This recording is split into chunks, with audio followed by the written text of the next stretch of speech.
안녕하십니까. 합동연합학술원 강의를 시작합니다. 오늘은 하나님께 사용된다고 해서 반드시 하나님께 속한 것이 아니다에 대해서 말씀드릴 때 같이 깊이 있게 생각해 보기로 합니다. 합동연합학술원 석박사 과정 신입생 연중 모집하고 있습니다. 6304-2175로 전화하셔서 상담하셔서 정식 석박사 과정입니다. 정규 과정이니까 2년 8학기를 합니다. 그렇게 해서 전화를 주시면 감사하겠습니다.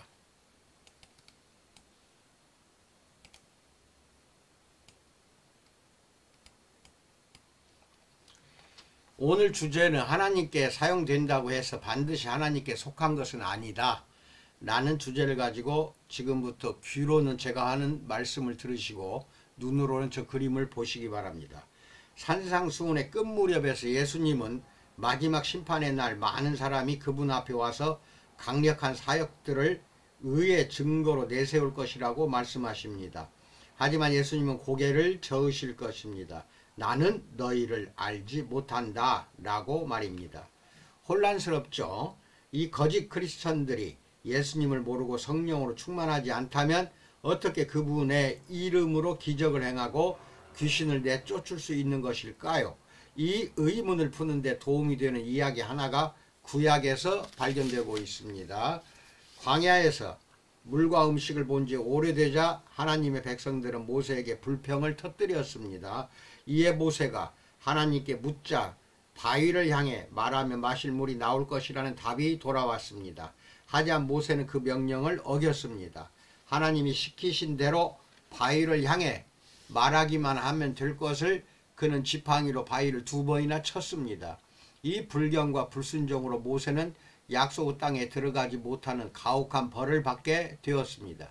이 이야기는 평범해 보이지만 결코 평범하지 않습니다. 모세가 불순종했을 때 일어난 일은 중요한 교훈을 주고 있습니다. 모세의 불순종에도 불구하고 바위에서 물이 철철 흘러나왔습니다. 모세의 불순종과 상관없이 기적은 일어났습니다. 인간적인 관점에서 보면 모세의 사역은 효과적이었습니다. 능력으로 가득했고 찬사를 받아 마땅했습니다. 하지만 하나님의 관점에서 보면 모세는 실패했습니다. 무리바에서 모세의 사역은 하나님께 거부를 당했습니다. 예수님이 마태복음 7장에서 말씀하신 거짓 크리스찬들의 경우가 이와 같은 것은 아닐까요? 하나님이 그분의 백성들을 향한 은혜와 사랑으로 인해 때로는 불경한 리더들을 통해서도 능력을 보이시는 것은 아닐까요? 그 리더들 때문에가 아니라 리더들에도 불구하고 역사하시는 것은 아닐까요? 그렇습니다. 하나님께 사용되는 것을 하나님께 속한 것으로 혼동해서는 아주 곤란합니다. 다시 끝으로 말씀 거듭하면은 하나님께 사용되고 있다고 해서 하나님께 속한 것으로 혼동하지 말라는 겁니다. 하나님은 사탄도 사용합니다. 그것을 잘 알고 계시고 이 그림을 잠깐 설명을 드립니다. 그림은 밴드에다가 올려놓겠습니다. 하나님이 사용하시는 것들과 사람들 해가지고 이 그림의 가운데 십자가가 있는 부분이 의입니다. 의. 그래서 여기 보면은 뱀, 먼지, 물고기, 개구리, 메뚜기, 이방 왕들, 그 다음에 불륜 남녀, 나무, 풀, 살인자, 당나귀, 반역자, 매춘부, 진흙, 그 다음에 부패한 정치인, 벌레 등 불이 이 부분이 이 바깥 부분의 원입니다. 불이 가운데가 의가 있어요. 그래서 가운데 의는 목표는 여기에 들어가는 것입니다. 그 다음에 불이 부분에 속해 있다고 한다면 너무 좋아하지 말라는 것입니다. 그래서 결국은 하나님께 사용되는 것과 하나님께 속한 것은 틀린다는 것, 같지 않다는 것입니다. 전혀 다릅니다. 하나님은 다 사용할 수가 있어요. 불의자 이거 다 사용됩니다. 하지만 하나님께 속한 것은 아니잖아요. 오직 의로운 자 여기만 하나님께 속한 자입니다.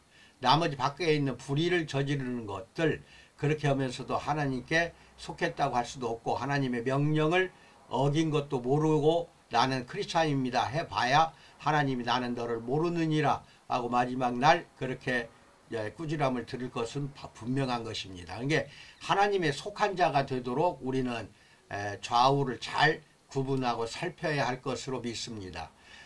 참고 구절로 민수기 20장 10절로 13절, 요한복음 6장 28절로 35절도 읽어보시기 바랍니다.